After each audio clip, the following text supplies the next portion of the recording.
সবাইকে জয় যিশু ঈশ্বর করে হোক। রোজ যেমন আশীর্বাদ প্রার্থনাতে আসি, আজও আসতে পেরেছি। পিতার ধন্যবাদ। খুব সুন্দর লাগছে, খুব ভালো লাগছে। তো আমরা এই মুহূর্তে প্রার্থনাতে যাব।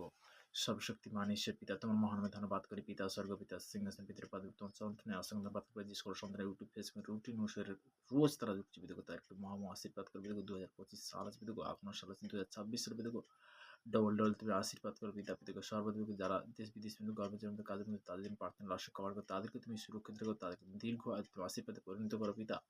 পিতাকে সর্বদাপিকে চলার পথে বলো, তুমি কন্ট্রোল করো, তুমি সেই পথ সেই রাস্তা করো, পজিটিভ শিক্ষা দেবে পিতাকে। পিতাকে সর্বদা বাক্য বলছি তো, হে ভুল শান্ত ভারাকান্ত লোক সকল অমান্য করে শান্ত বিশ্রাম তোমার বাক্য দ্বারা তুমি বলছি পিতাকে। মূর্তিলিখিত সুস্মিতা শব্দ শব্দ বলছে যাচ্ছ করে তুমি অনশন করবে, তার আঘাত করো, তোমার জন্য খুলে দিয়ে যাবে পিতাকে। আমার বিশ্বাস পিতাকে আজকে যে তুমি প্রার্থনাতে অসংখ্য সে আশীর্বাদের বাক্যতে বলেছি পিতাকে।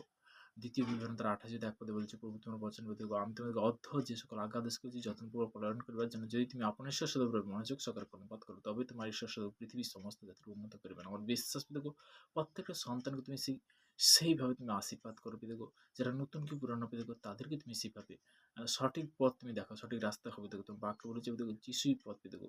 দেখো সর্বদা দেখো আজকে সেই জীবিত ঈশ্বরের নাম থেকে আমি আজকে সেই জীবিত ঈশ্বরের যে আরাধনাতে আসতে পেরেছি, তোমাকে অসংখ্য ধন্যবাদ করি পিতা পুত্র পবিত্র আত্মা নাম থেকে তারা আমেন আমেন আমেন।